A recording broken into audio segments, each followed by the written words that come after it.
چیز کی اساس ہوتی ہے، اور اسلام کی اساس محبت اہل بیت۔ محبت اہل بیت ہے، آپ کے پاس اسلام ہے۔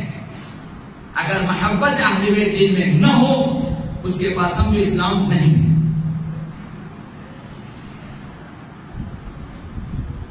اور اہل بیت سے دوستی کیسے کی جائے یہ عرض کرنی ہے۔ راہیں معرفت اہل بیت حاصل کرنا۔ اب یہ بھی جب کرنے کی بات آتی ہے پھر ہم لوگ سست پڑ جاتے ہیں۔ اب معارف اہل بیت ایسے ہی نہیں ملے گی، آپ کو کتابیں پڑھنی ہوتی ہیں، علماء کی باتیں سننی ہوتی ہیں، مختلف مرحلوں سے گزر کر ہم اہل بیت کی مختلف کتابیں پڑھنے کے بعد، مختلف لیکچر سننے کے بعد ہم کسی حد تک اہل بیت کی معرفت حاصل کریں گے۔ دعا بھی ساتھ ساتھ ضروری ہے۔ خدا متعال سے دعا کریں، اللہم عرفنی نفسک، اللہم عرفنی حجتک، اللہم عرفنی رسولک مثلا۔ یہ دعائیں ضروری ہے تاکہ خدا بھی مدد کرے معرفت اہل بیت میں۔ معارف اہل بیت مفت میں نہیں ملتی لوگوں کو۔ یاد رکھیں کہ یہ محبت اہل بیت، یہ جو بات کی تھی پہلے کبھی کہ طہارت ولادت کی نشانی ہے، یہ مفت میں نہیں، دعا کرنی ہوتی ہے۔ تو سب سے پہلی چیز کہ اہل بیت سے دوستی کرنی، معرفت حاصل کریں۔ فضائل اہل بیت اس وجہ سے ضروری ہے کہ پڑھیں۔ دوسری چیز اطاعت اہل بیت، پیروی۔ محبت جو ہے صرف معرفت کافی نہیں ہے، معرفت اس وقت تک معرفت نہیں ہے جب تک وہ معرفت آپ کو اطاعت پہ مجبور نہ کرے۔ اطاعت اہل بیت دو۔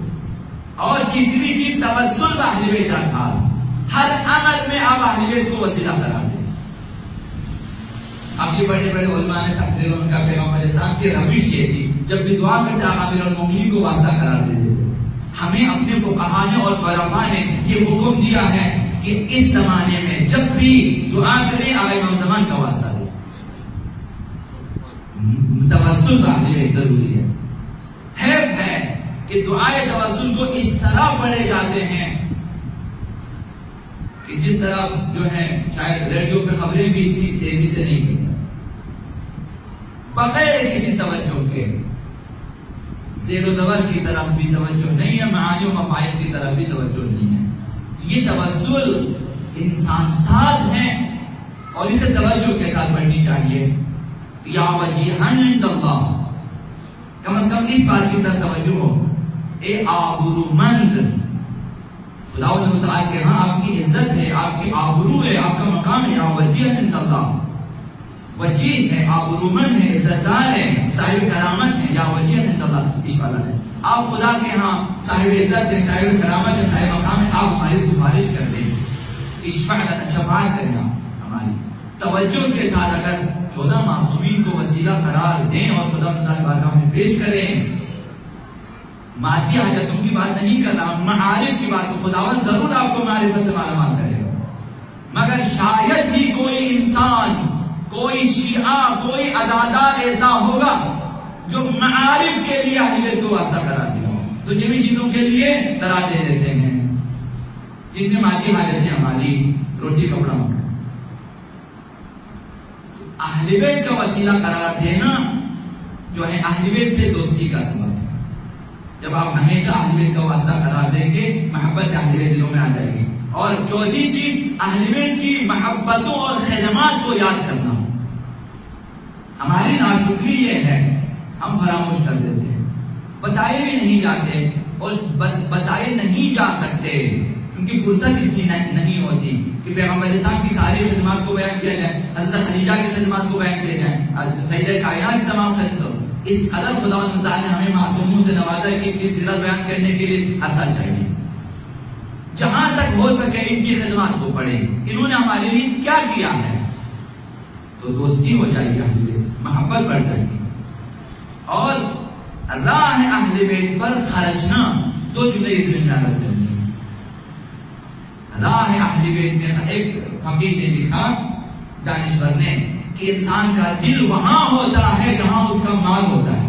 جہاں بھی خرچو گے آپ کا دل وہیں پہ ہوگا۔ اگر راہ اہل بیت میں خرچو گے تب آپ کا دل بھی وہیں پہ ہوگا۔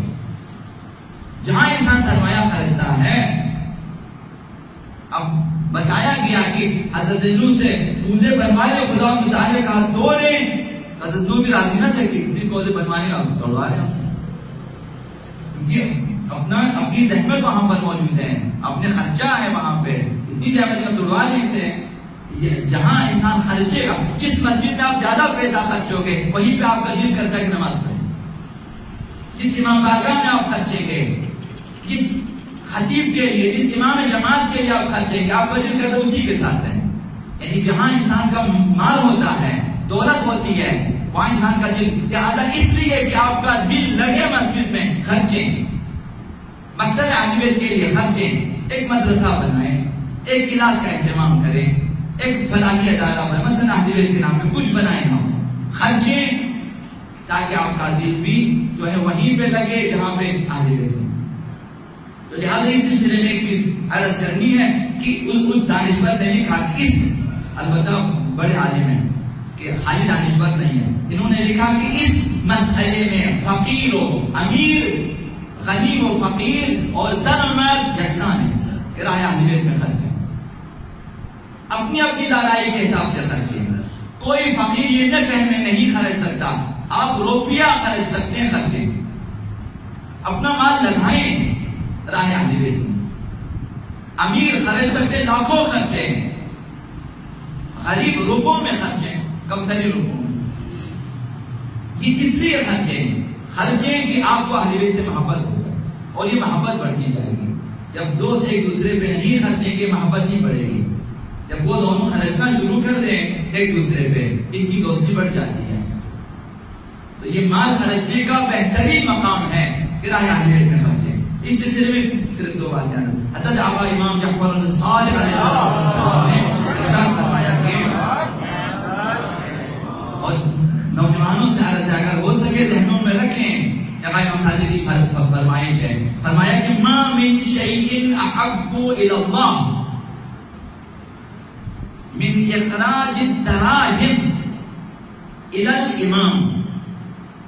خداوند متعال کے نزدیک اس سے زیادہ محبوب کوئی چیز نہیں کہ امام کی طرف اپنے درہم بھیجے جائیں، امام کے لیے خرچ ہو جائیں، نکالیں کچھ درہم کچھ دینار.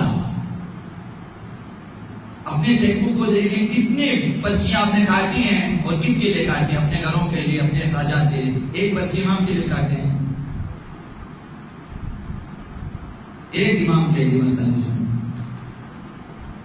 فرمایا کہ خداوند متعال کے نزدیک محبوب ترین چیز اور کچھ نہیں ہے، یہ ہے کہ اپنے امام کے لیے کچھ خرچیں. امام معصوم یہ اس وقت آئے امام زمان کے لیے کچھ خرچیں. امام نے فرمایا کہ وَإِنَّ اللَّهَ لَيَجْعَلُ لَهُ الدِّرْهَمْ فِي الْجَنَّةِ مِثْلَ جَبَلِ اُحُدٍ.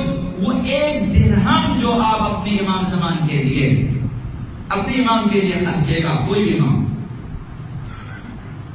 خداوند جنت میں جبل احد کو احد جتنا اسے اجر دے گا، ایک ایک درہم کی آواز. باور کرتے ہیں تو کچھ دراہم خرچیں، کچھ روپے خرچیں، تو جنت میں ہمیں ضرورت ہے. راہ امام میں خرچنے سے محبت بڑھتی ہے اور قربت اہل بیت حاصل کرنا یہ ایک راہ ہے. قربت اہل بیت سے دوستی کی راہوں میں سے یہ قربت اہل بیت حاصل کرنا، اپنے عمل میں اہل بیت کے ساتھ شباہت پیدا کرنا، اہل بیت کی سیرت کو پڑھیں، ان کی طرح کچھ نہ کچھ کرنے کی کوشش کریں، تو اہل بیت سے ہماری محبت واقعی ہو جائے گی. اور توسل کے بارے میں عرض کیا کہ یہ بھی محبت کے راہوں میں سے اہل بیت کو ہمیشہ وسیلہ قرار دیں اور زیارت اہل بیت ہر حال میں، ہر جگہ، ہر وقت. یہ عرض کرتا ہوں شاید میری زبان سے بڑی بات لگے نہ بڑی نہیں ہے، ہر وقت، ہر جگہ، ہر دم، ہر حال میں زیارت کیا کریں. آپ سونا چاہتے ہیں لیٹے، السلام علیکم یا ابا عبداللہ، السلام علیکم یا امام یا صاحب الزمان مثلا، السلام علیکم یا رسول اللہ مثلا. تمام انبیاء کو آپ سلام کر سکتے ہیں، السلام علیکم یا رسول اللہ، السلام علیکم وعلی جو ہے وعلی سائر الانبیاء والمرسلین مثلا، آپ سلام کر سکتے ہیں. وعلی الائمۃ المعصومین، یہ ایک جملہ، تمام معصوم ائمہ پہ میرا سلام. آپ سوچ لیں، صبح اٹھیں آپ کیا کرنا چاہتے ہیں؟ اٹھیں آپ قبلہ رخیں، آپ کھڑکی کی طرف دیکھیں گے السلام علیکم صاحب رسول اللہ. زیارت کو ہر حال میں آپ اس طرح مار پر بھی ہوتے سلام کریں. اس میں ٹائم لگتا ہے، ٹائم نہیں لگتا. محبت اہل بیت بڑھے گی، اہل بیت آپ کے نزدیک آ جائیں گے. جہاں بھی ہیں سلام کریں. نماز سے پہلے آپ کھڑے، جیبوں کو ٹٹول رہے ہیں آپ، دامن ٹھیک کر رہے ہیں آپ، گھڑیاں ٹھیک کریں، بٹن ٹھیک کریں، ایک سلام بھی تو کریں. السلام علیکم یا ابا عبداللہ. یہ بعض علماء کے بارے میں لکھا کہ ہر نماز سے پہلے امام حسین کی خدمت میں سلام کرتے. یہ سرنوشت ساز ہے ہمارے لیے. یہ معمولی چیزیں سلام کیا کریں. اب امام صاحب آپ ایک چھوٹا سا اہتمام جو عرض کیا تھا آپ کے خدمت کہ جب کربلا نہیں جا سکتے وضو کریں، جب سلام کرنا چاہیں وضو کریں، گھر کی چھت پہ جائیں. دور ہے گھر کی چھت، دور نہیں ہے. صرف یہ کہ کریں اسی کام کو، یہ مشکل ہو جائے. وضو کریں، چھت پہ جائیں، جب رخ ہو دائیں طرف دیکھیں بائیں طرف دیکھیں اور کربلا کی طرف رخ کریں اور ایک سلام السلام علیکم یا ابا عبداللہ السلام علیکم ورحمۃ اللہ وبرکاتہ. آپ کو کربلا میں جا کر امام حسین علیہ السلام کی زیارت کا ثواب لکھ دیا جاتا ہے. یا امام صادق کا فرمان ہے، کامل زیارت میں پڑھیں، آپ مستند روایتوں میں پڑھیں. لہذا سلام کو اور زیارت کو ہر حال میں، ہر وقت، ہر جگہ اپنی زندگی کا حصہ بنا لیں کہ آپ بے ساختہ بھی سلام کرنے لگے. اہل بیت کی پیغمبر اسلام کی زیارت کریں، السلام علیکم یا رسول اللہ، السلام علیکم وعلی اہل بیت. مثلا کون سے چند مشکل ہے. السلام علیکم وعلی ائمۃ المعصومین من ذریتی، آپ کی ذریت میں امام معصوم کو سلام. والسلام علیکم وعلی جمیع الانبیاء والمرسلین، 1,24,000 انبیاء کی خدمت میں آپ کا سلام ہے ایک جملے میں. اس کے بعد اگر آپ کے پاس حوصلہ ہے نام بنام سلام کریں، چلتے چلتے آپ امام سجاد کے نام پہ سلام کریں. السلام علیکم یا علی ابن الحسین زین العابدین وسلم. اگر یہ ہم اپنی عادت میں اور اپنے زندگی کا حصہ بنا لیں، محبت اہل بیت حاصل ہو جائے گی، اہل بیت کی دوستی حاصل ہو جائے گی. اور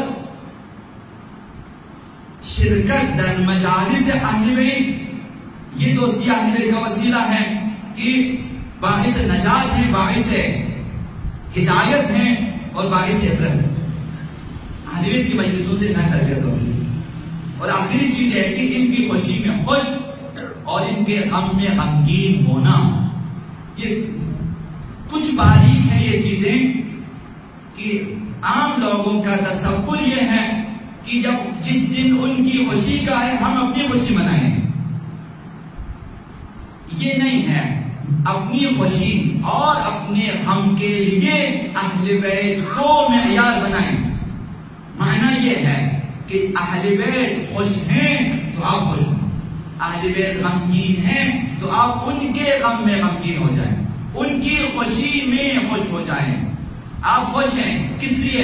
آج ولادت جا امام صلی اللہ علیہ وسلم، ان کی خوشی میں خوش ہیں. آج ان کی شہادت ہے تو آپ غمگین ہو جائیں. اگر یہ چیزیں انجام کی وسائل ہیں، وسائل دوستی اہل بیت،